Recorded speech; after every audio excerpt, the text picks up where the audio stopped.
Hello, this is the fourth of a series of short lectures on emotional intelligence.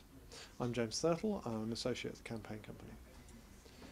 In the first lecture I discussed what emotional intelligence is, in the second what it isn't and why it's important. In the third I talked about congruent communication, the idea of communicating more emotionally intelligently by taking account of the emotions of the emotional state of the person you're communicating with. In this lecture I want to look at what can be done about this situation. One of the key things that Goleman quickly identified about emotional intelligence is it's not fixed.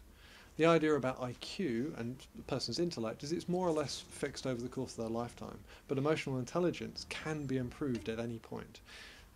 Extra skills can be learnt, extra understanding can be learnt, and extra self-insight can be learnt with appropriate training, appropriate coaching, and just appropriate levels of education. This is a very optimistic viewpoint because we live in a world where there's a great deal of unemotionally intelligent behaviour, but it can be improved. Making people more aware of the concept of emotional intelligence and all the different areas that impacts on it and how that leads to greater success is a first start. So we can talk about the emotional intelligence of self-regard, feeling good about yourself and feeling positive about yourself.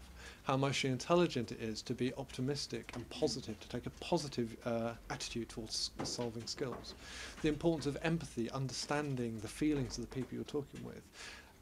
The importance of being able to form interpersonal relationships and how those need to be maintained.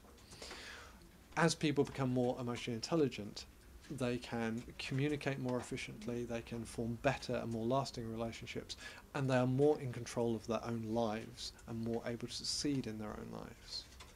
One of the things I'm looking at is the impact of emotional intelligence on organisations, particularly the way those organisations communicate to people outside the organisation. So again, in the example of governments, either local or national, how they organise their campaigns such that they may just attempt to give facts to people, saying this is a better fact, this is a better way of behaving, this is a better way of thinking, as opposed to taking account of emotionally why people behave the way they do, why people think the way they do, and why people have the opinions they have.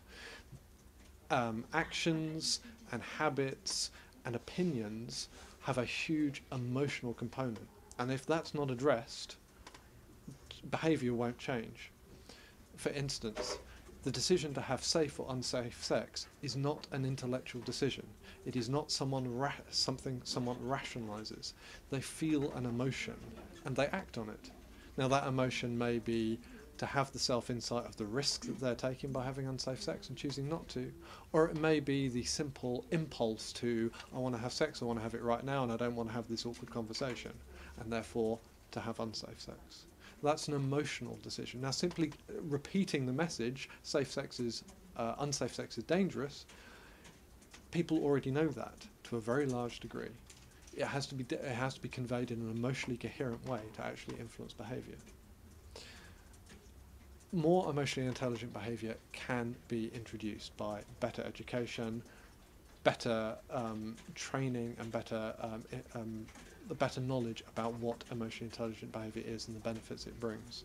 And this can be done in a wide variety of ways, from one-on-one personal coaching to simply taking account of it in the information that's distributed on a particular subject. And as emotional intelligence is more integrated into the way we work and the way we campaign and the way we communicate, then far greater effects can be achieved in the longer run as emotional intelligence improves across the board.